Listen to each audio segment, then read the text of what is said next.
At the beginning, a maid was seen repeatedly apologizing, saying she was deeply sorry.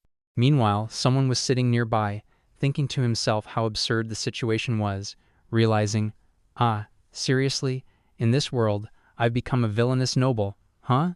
A fat boy sat there with tea spilled over his face, the cup still teetering above his head. He was thinking, I, Alban Audrain, 15 years old, have just realized that only ruin awaits me. He acknowledged to himself that the world around him was straight out of a fantasy novel, and he had taken on the role of the villain with the absolute worst personality. While acknowledging his flaws, arrogance, insolence, and laziness, also admitted that this version of him was a genius who never put in any effort. He recalled how he had lost his parents at a young age, which had led to his twisted personality. Still, he was certain, at this rate, I will definitely be ruined. He remembered that the downfall began once he entered the academy, and the direct cause was losing a duel against the protagonist. He then declared aloud, while dressed in different clothes, that he needed to change his lifestyle immediately. He had no intention of living pathetically by the roadside before dying as described in the novel. At that moment, a knock came at the door. When he asked who it was, a voice answered, "Please excuse me, Alban, Sama. It's your butler, Sebas." Alban thought to himself that Sebas Christian had always been the pillar supporting the household because of how lazy Alban used to be. Sebas entered, mentioning that he had heard a server had made a mistake earlier, but then suddenly exclaimed in shock, "Wait, Alban, Sama?" Confused, Alban asked what was wrong, and Sebas asked if he had changed his clothes himself. Alban hesitated, realizing he had messed up, and questioned just how lazy his past self had been. Trying to play it cool, he said, "Isn't it faster to just change my clothes by myself?" Sebas became emotional, and Alban noted internally that Sebas must be crying over something so small because of all the years they'd spent together. He then shifted focus and urgently addressed Sebas again. Sebas respectfully asked how he could be of service, and Alban explained that he wanted to lose some weight. Sebas was stunned silent, and Alban continued, saying he also wished to learn swordsmanship from him, knowing Sebas had knowledge in the field. Sebas was in disbelief and asked if Alban had been hit on the head. Alban shouted that he hadn't, though his head had gotten soaked in tea. In any case, he thought to himself that if he didn't change now, there would be no future left. Desperate to persuade Sebas, Alban added that in his current state, he wouldn't be able to find a wife. Sebas, with a tense face, commented that Alban's status would surely bring many marriage proposals, but Alban, growing determined, insisted, "Don't make me say it again, Sebas. I said I wanted to do it, so I will." Sebas became emotional again, and Alban, with a proud look, challenged him, saying, "You don't have to hold back. In fact, you should come at me like you're trying to kill me." He declared he'd show Sebas that in 6 months he could lose weight and master swordsmanship. Sebas, overwhelmed, bowed with intensity, proclaiming that he, Sebas Christian, though unworthy, would help Alban with all his might. Alban, though still annoyed, responded with, "All right, let's do this. It's a pain in the ass, though." A day passed, and Alban was now collapsed on the ground. Sebas stood with a sword and asked if he wanted to give up. Alban, in agony, thought that his feet were swollen, arms trembling, and sides aching. Still crying, he picked up his sword. Sebas calmly said they should start with the basics. Alban insisted that he already knew those, then rushed at Sebas only to be immediately floored by a sword swing. On the ground, he thought bitterly that Sebas was just way too strong. Sebas explained, smiling, that it was best to train muscles in a balanced way. Alban, still lying down, complained that his body wasn't responding the way he wanted and decided to give up. Sebas accepted this, and Alban reflected that every breath felt like his muscles were going to explode. He admitted to himself he was starting from too low a level and considered taking it slow. Sebas estimated that at his current pace, Alban would lose weight in about 1 year, no, maybe 3. Hearing this, Alban tensed up and grabbed the grass in frustration. Sebas added that this was still a huge improvement over how Alban had been. Alban, sweaty and shaking, requested Sebas accompany him a bit more. Sebas agreed, stating he would follow him wherever he wished to go. A time skip showed them 1 month later. Sebas critiqued Alban's swordsmanship, saying it was good but too slow. Alban yelled back that he wasn't done yet. 2 months later, Alban was chasing Sebas, demanding he wait, only to be told that he had let his guard down. 3 months in, they crossed swords, and Alban announced that he had finally caught up. Sebas admitted he was enjoying it and insisted he had always taken the training seriously. Later, they discovered a cave. Alban expressed shock that a dungeon existed in his own territory. Sebas assured him it was low risk with only weak monsters. He told Alban his swordsmanship had significantly improved in the past 3 months. They then hid behind a stone, as Sebas pointed out a lone goblin. He explained that while goblins usually moved in groups, this one was alone. He asked Alban if he could kill it. Alban, tense but fearless, stepped forward. Sebas reflected that he had doubted Alban at first, believing his drive wouldn't last more than 3 days, but he had absorbed everything Sebas taught at an incredible pace. Sebas concluded that there were no limits to a hardworking genius. As Alban killed the goblin and turned around with blood on his face, another goblin emerged. Sebas's heart pounded, and he smiled, realizing Alban was truly a swordsman blessed by the gods. He clapped, praising Alban's terrifying yet skilled kill. He told Alban that he had become strong and that there was nothing more Sebas could teach him. Alban looked stunned, then smiled, clenching his fist with pride. 6 months later, Alban asked in excitement if it was true that someone had sent him a marriage proposal. Sebas reminded him to lower his voice, but Alban was thrilled, saying the effects of his diet were amazing and he could finally get a wife. He daydreamed about what kind of girl she might be, hoping for someone cute and kind. Sebas then hesitated, saying it might not entirely be good news. When Alban asked which family it was, Sebas nervously replied, "The Barrow-ducal family." Alban was stunned. He screamed, pointing out that the status gap between a baron like him and a ducal family was enormous. He wondered why they would even consider it. Suddenly, a memory surfaced. He remembered that in the story, Alban did marry someone. His wife was Leticia Barrow, a problem child whose engagement was broken due to her own misdeeds. Crushed, Alban cried out, wondering what the point of all his efforts had been for the past 6 months. He despaired, thinking that he was still on a straight path to ruin. Sebas gently advised him to do his best with the young lady, saying she had quite the difficult personality. Alban could only scream again in frustration, thinking to himself, "This is such a pain in the ass." Alban asked, sounding exasperated, if he could refuse, muttering that just thinking about it was already a pain in the ass. He asked again if he could just refuse already. Sebas, closing his eyes, replied calmly that if Alban wished to turn the Barrow-ducal family into his enemy, he was free to do so. Alban thought to himself, grimacing, that it sounded even more troublesome. Sebas then encouraged him not to be discouraged and pointed out that if the Audran baronial family were to establish a connection with the Barrow-ducal family, their safety would be guaranteed. Although Alban thought to himself that it wasn't true, he nodded with a nervous sweat and repeated Sebas's words aloud, saying that their safety would indeed be guaranteed. He then asked what exactly she had done this time.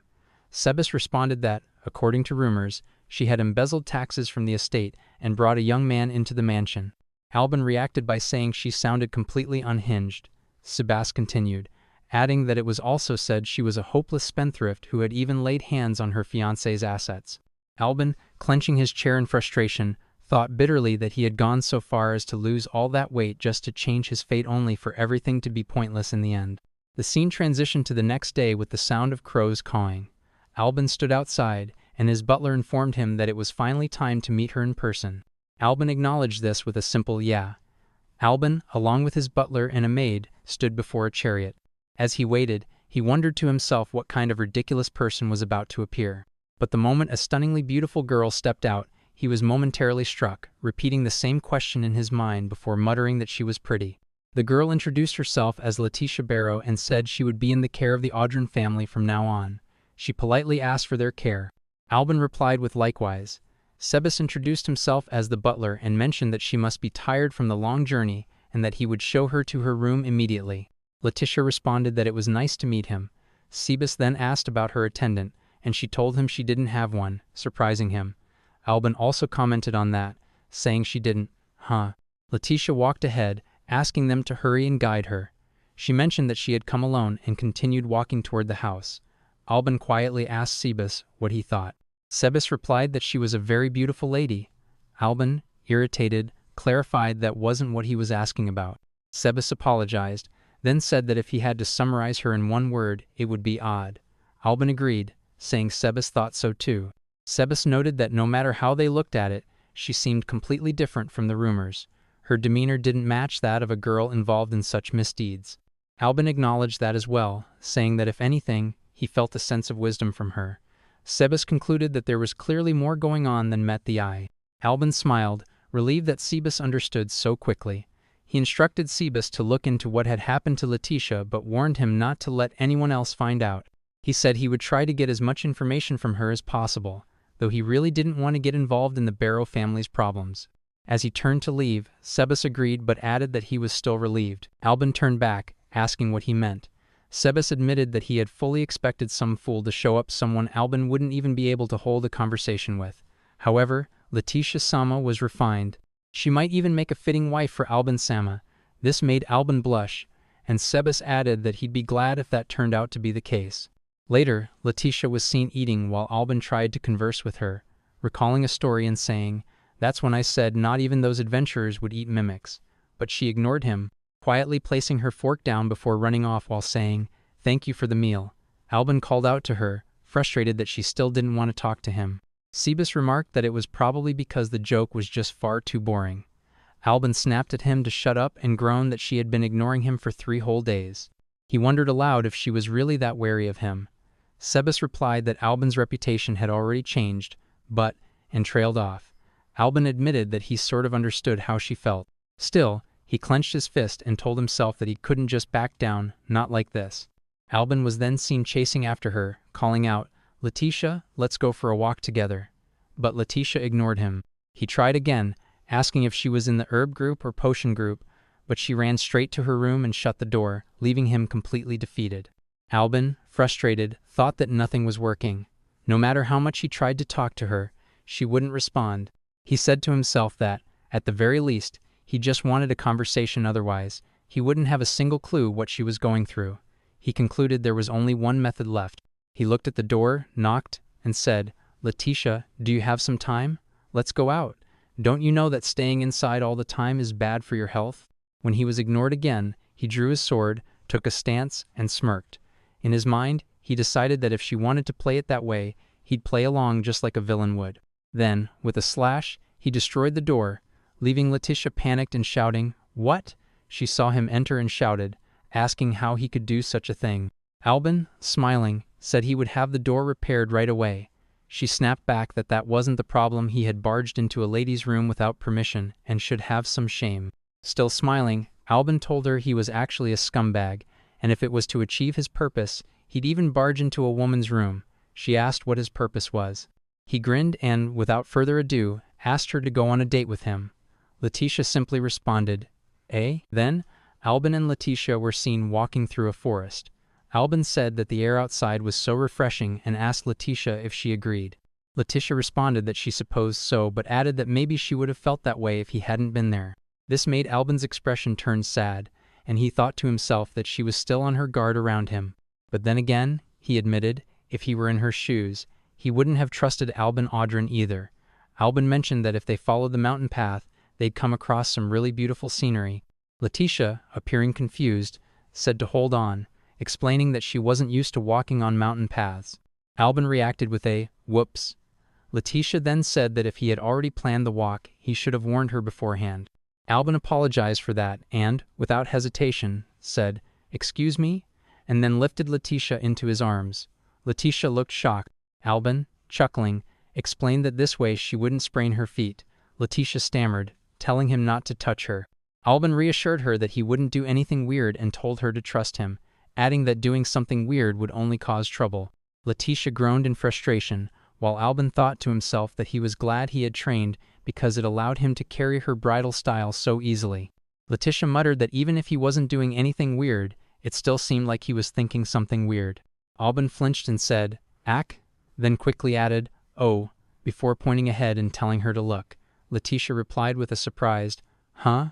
Then, they were shown at the top of the mountain, gazing out across the land. She was stunned and said, "Wow." Alban, smiling, told her that from there, they could see all of the Audran territory and that he had really wanted to show it to her. Leticia asked if he meant to show it specifically to her, and Alban confirmed, saying that since they would be taking care of the territory together from now on, it was only natural. She looked stunned and then blushed. He let her down from his arms. Leticia told him that he was quite different from the rumors. Alban asked, "Huh?" in confusion, and Leticia explained that she had heard Alban Audran was an arrogant and insolent thug. Alban replied that she was missing lazy from that list, and added that he wasn't a thug but a villain. Leticia looked stunned, but then laughed and, smiling, said that villains didn't usually call themselves villains. This made Alban blush, and he thought to himself that her laughter was the best. Later, Leticia was seen walking in a pond and called out to Alban that the water was quite cool and pleasant.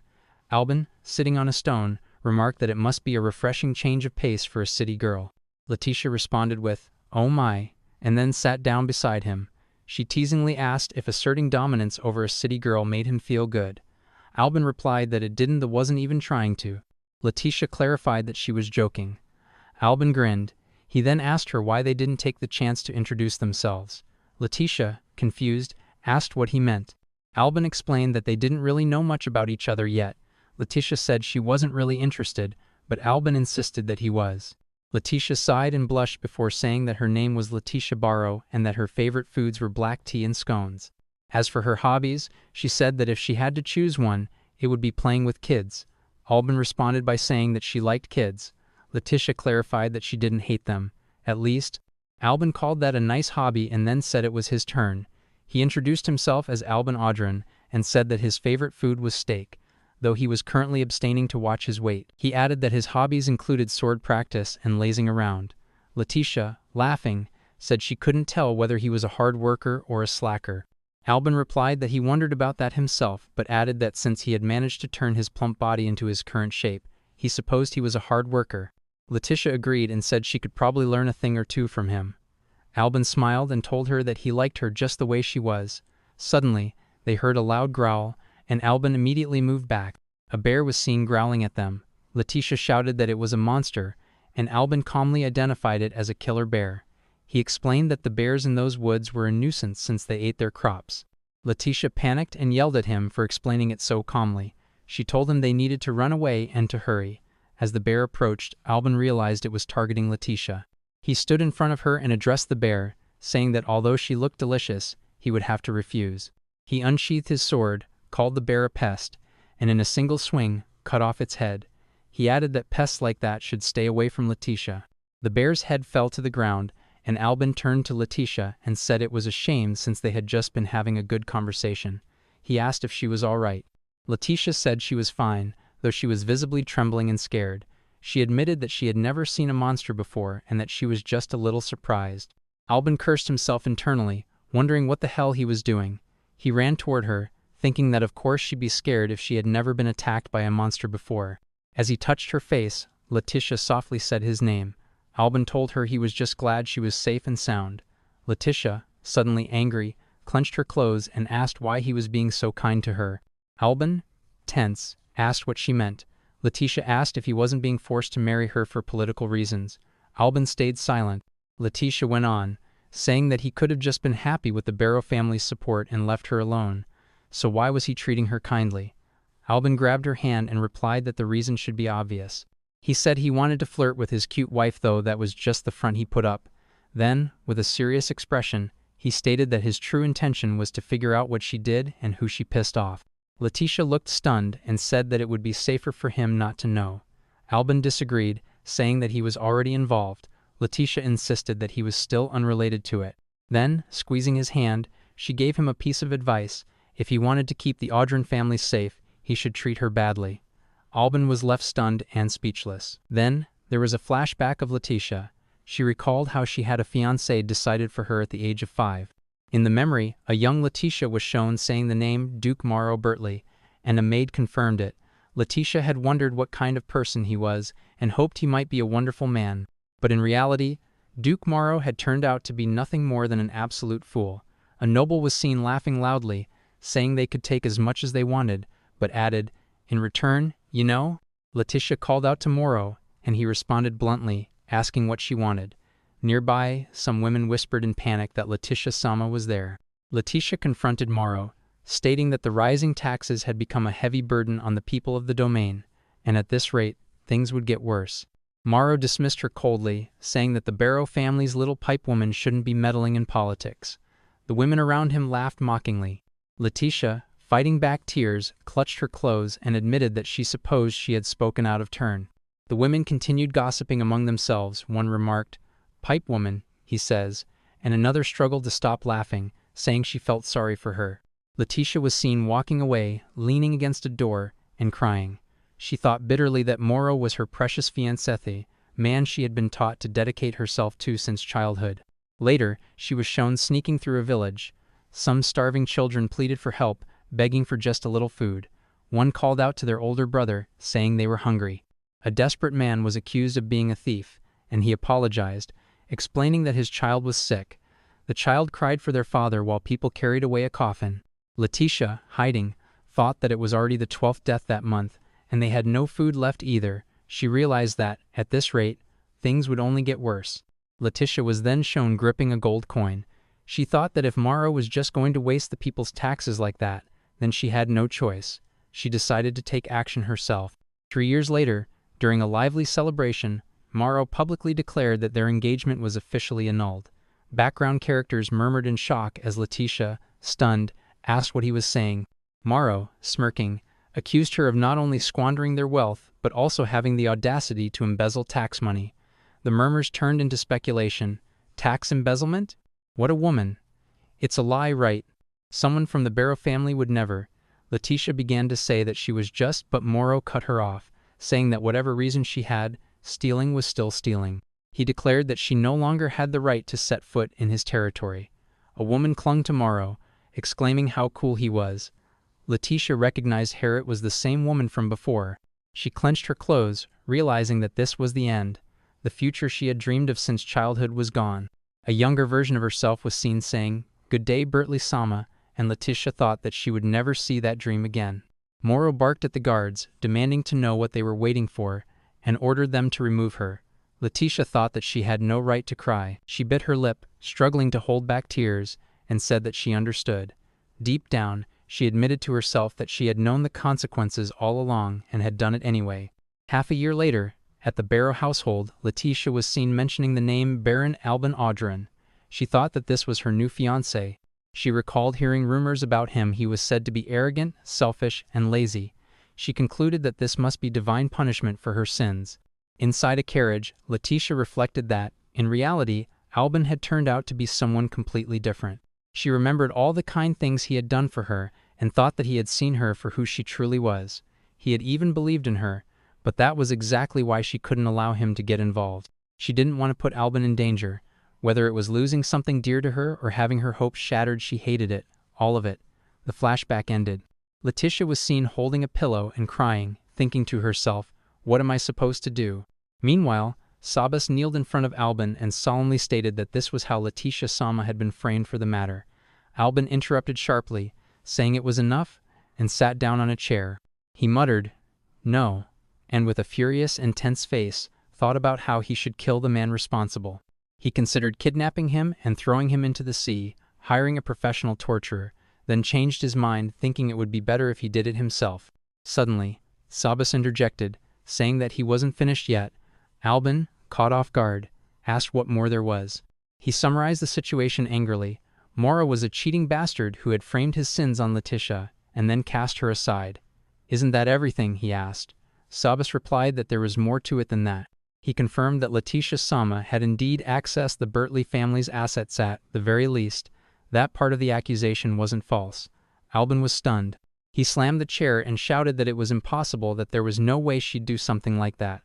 Sabas urged him to calm down and explained that it was true, but that she had a reason. Alban demanded to know what the reason was. Sabas explained that Leticia-sama had been embezzling taxes from the territory in order to fund a shelter for abandoned children living in poverty. Alban, slowly taking it in, asked if Leticia had been stealing for the children. Sabas confirmed it. Alban recalled how she seemed to like children. Sabas added that her use of the Bertley family's funds had also been for helping the poor by raising their standard of living. Alban muttered, "My goodness." He realized that she had just been doing everything to clean up after that incompetent bastard's mess. He thought to himself that this must be the reason she had been acting that way toward him. It had been to keep him safe. Clenching his hand, he called out to Sabas.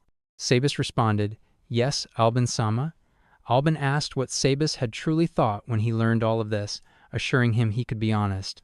Sabas, bluntly, said that, to put it coarsely, it was complete bullshit. Alban said that he felt the same way. Trying to contain his anger, he stood up and said, "Lend me a hand, Sabas." With fiery determination, he declared that he was going to show the scumbag who framed Leticia what an actual villain could do. Leticia had been eating when she suddenly paused and asked, surprised, if Alban could repeat what he just said. Alban calmly told her that he was the one who had been spreading rumors. He explained that the rumors claimed Alban Audran was plotting revenge on the Duke in order to clear Lady Leticia's regrets. Leticia reacted in alarm, telling him that if he did that, Duke Morrow would keep his eyes on him. Alban tried to calm her down and told her the truth was, he had also been spreading another rumor. Leticia looked puzzled and asked what the other rumor was. Alban told her it was that Alban Audran and Lady Leticia aren't getting along, and he plans to secretly pay Duke Morrow a large sum to dispose of her. That, he said, was the other story. Leticia questioned the contradiction, saying it was the complete opposite of the first rumor. Alban agreed, saying that was what made it perfect. He explained, with a smile, that rumors hit hardest when someone was trying to hide something. Meanwhile, at the Bertley estate, Morrow reacted to the rumors with a loud laugh, commenting that it was the total opposite of what they had heard before. A woman beside him added that there were tons of rumors going around town like Leticia being locked up or overworked to the bone like a worn-out rag. Morrow remarked that Alban had a terrible reputation but said the part about them not getting along might actually be true. The woman asked why, and Morrow explained that Alban Audran had the worst personality imaginable. There was no way, he insisted, that a strict woman like Leticia would ever be a good match for someone like that. This, of course, was Morrow's own twisted imagination. Still, he added, to think Alban would go as far as to have her killed. Back with Alban, he stated that this was how things would appear, and Morrow should be panicking right about now. Leticia acknowledged this, and Alban added that even so, they were still just rumors, they needed something decisive. He then turned to Leticia and said this was exactly why he needed her. Leticia looked stunned and, gripping her cloth, apologized. She said she couldn't help him. She couldn't drag the entire Audran house into this just for the sake of her own revenge. But Alban interrupted, saying that it wasn't just her revenge anymore. He said he wouldn't be satisfied if things continued as they were. He knew the truth behind every bad thing she'd done. Leticia's face tightened as Alban continued, saying that everything she had done was for the people of her territory. Leticia said that even so, the crimes were still true. She asked him if, knowing all of this, he was starting to regret it. Alban smiled and said not at all on the contrary. Knowing more about her actually put his heart at ease. He thought to himself that he had already made up his mind. He would cherish her for the rest of his life. Out loud, he told her that she really was someone worthy of being his wife and that he would never let her go. He vowed never to betray her, not even if heaven and earth turned upside down. Leticia began to cry while Alban remained by her side. He added that this was exactly why he couldn't forgive Morrow. He would make him pay for the pain he had caused her. Leticia, wiping her tears, said that didn't really sound like something a great villain should say. Alban smirked and replied that she must not have known the greatest villains were actually the ones who treasured their families the most. Later, at the Audran territory's food storage area, Leticia stood waiting. Footsteps echoed as someone approached and greeted her, saying it looked like he had kept her waiting. It was Morrow who addressed her directly by name. Leticia replied coldly, calling him Morrow Bertley. Morrow sarcastically noted that she had forgotten to add the Sama honorific, as disrespectful as ever. Still, he admitted he was surprised and, while holding up a letter, commented that he hadn't expected her to actually send him one. He said it was full of complaints about Albanso, much so that it wasn't even a letter anymore but practically a cursed item. Leticia said she had had enough. She declared that she couldn't continue living as Alban's wife and that Morrow was a much better man than Alban would ever be. She said she would apologize for everything, just get her out of the Audran house. Morrow, pretending to sympathize, said he understood, noting that it sounded like she'd had a terrible life over there. He asked if Baron Audran was really that awful. Leticia answered with a quiet, "Yes, that's right." Then, Morrow suddenly began to laugh. Leticia looked at him and asked what was so funny. Morrow revealed that Alban was already standing at the door. Leticia, stunned, saw Alban and called out his name. Morrow grinned and told her that he had also been in contact with Baron Audran. Leticia, confused, asked what he meant. Morrow explained that with all the rumors some saying they got along, others saying they were constantly fighting, he hadn't been sure. But the moment he received her letter, he had been certain they weren't on good terms. With a wicked smile, he said that the moment Leticia begged him to save her, she had pulled the trigger on her own downfall. Leticia tried to speak, but Morrow cut her off again. He declared that he had hated her from the start. To him, she was just an uptight woman with no charm whatsoever. Alban stood silently with an expressionless face. Moro added that despite his hatred, she was still the young lady of the Barrow ducal family. Back then, it had taken everything he had just to cancel their engagement, but now, the very person she had betrayed was his reliable ally. Moro tapped Alban on the shoulder and ordered him to kill Leticia Barrow. Leticia's face froze in fear, but Alban calmly replied that he had been waiting for Moro to say that. Without hesitation, he drew his sword, cut down one of the guards, and swiftly killed all of Bertley's men. Moro stood in shock, speechless. As Alban approached Leticia, he commented that the Bertley family's guards weren't much. Leticia asked if everything had gone according to plan, and Alban confirmed that it had. He praised her acting, calling it incredible. Leticia, smiling with an eerie calm, said she was very honored to receive such praise. Moro stood there, now truly afraid,